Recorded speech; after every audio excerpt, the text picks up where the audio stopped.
5 seconds to go.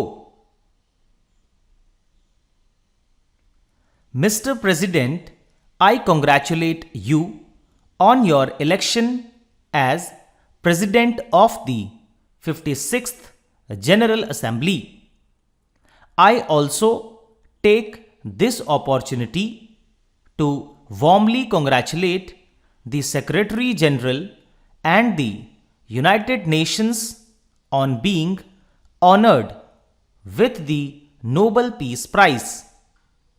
This session of the General Assembly is being held in the shadow of the barbaric terrorist attacks, which dramatically reminded us that neither distance nor power insulates a state from terrorism. They represented an arrogant rejection of the values of freedom and tolerance which democratic and pluralistic societies cherish. Even while uniting the nations of the world in their grief, this terrible tragedy has created the opportunity to fashion a determined global response to terrorism in all its forms and manifestations wherever it exists and under whatever name.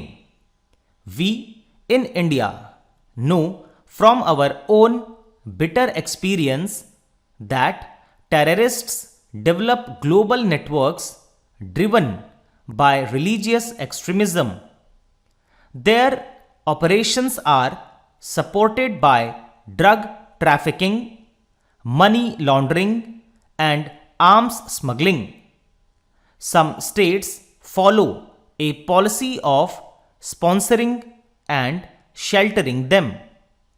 They can only be countered through closely coordinated efforts of the international community.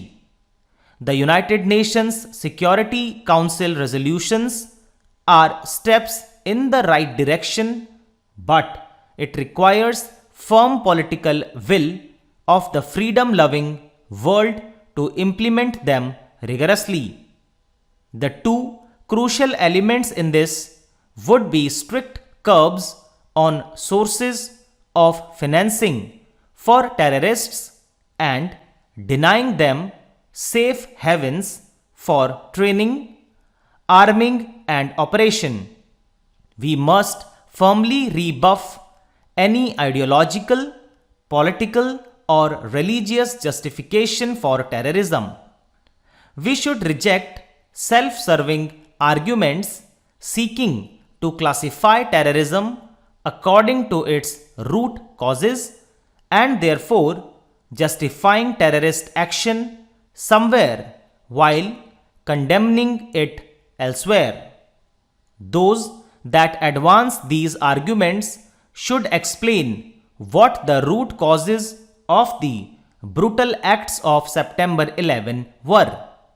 Mr. President, India supports the current campaign against the terrorist networks in Afghanistan. We hope that it reaches an early and successful conclusion.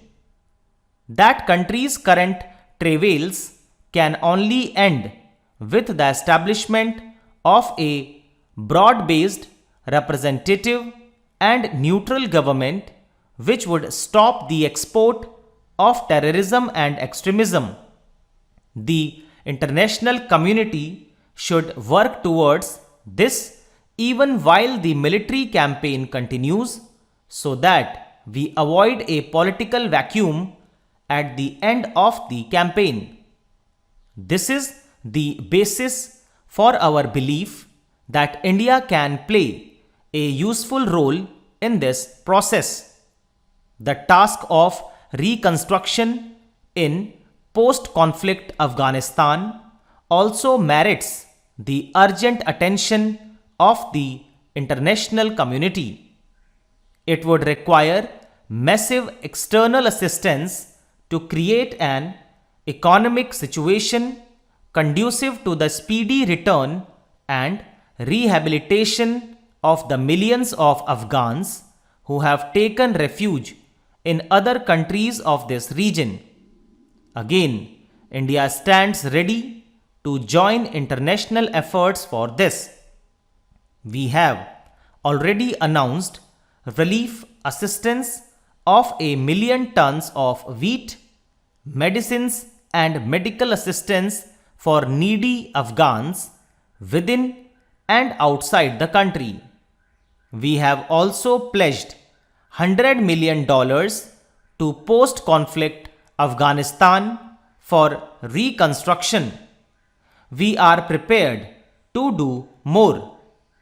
Mr. President, nearly 6,000 lives were lost in September 11, but the global economic downturn in its aftermath will take a far larger human toll, mainly in the developing world.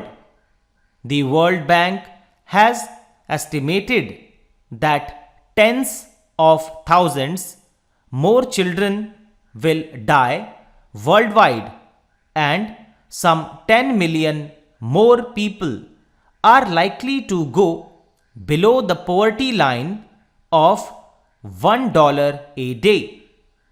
It is pertinent to reflect on these chilling statistics even as the ministerial conference gets underway.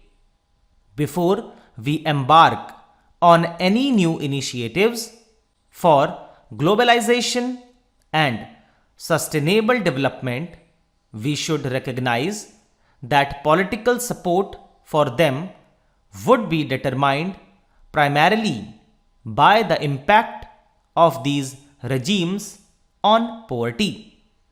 For most developing countries, this has done little for economic growth, while poverty levels and income gaps have worsened. Globalization has constrained developing countries in mobilizing public resources for poverty alleviation. This is why public support for the globalization regime has vanished in developing countries. This is also why we have argued strongly that implementation issues should first be resolved before we try to widen the WTO agenda further. Our public is unwilling to accept another post-dated check when an earlier one has bounced. Similarly, the movement towards sustainable development has proved a disappointment. Developing countries are unable to realize fair payments for their sovereign biodiversity resources and traditional knowledge. The treaties on climate change and biodiversity have also failed to activate the anticipated investment and technology transfers to developing countries. Multilateral development agencies are also constrained in their resources, of which in any case very little is available on concessional terms.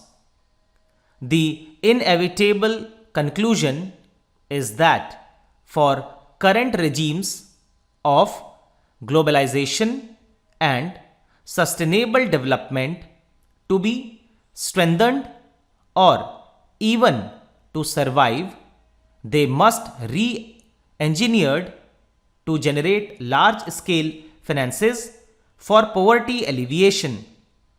The passion for globalization has to be tempered by compassion for its victims. Sadly, this thought has not penetrated into the thinking of the developed economies. Stop. दोस्तों इसी के साथ ही dictation finish होती है। पूरी उम्मीद है आपने इसे बहुत अच्छे से लिखा होगा। मेहनत आप कंटिन्यू कर रहे हैं, ऐसी मुझे उम्मीद है। वीडियो के नीचे कमेंट सेक्शन में आप ज़रूर बताइएगा कि कितनी मिस्टेक्स आपकी इस मैटर में आई हैं और आपको मैटर्स कैसे लग रहे हैं। आपसे मुलाकात करता हूँ अगली क्लास में अगली ट्रांसक्रिप्शन के साथ। तब तक के लिए बाय बाय, टेक केयर।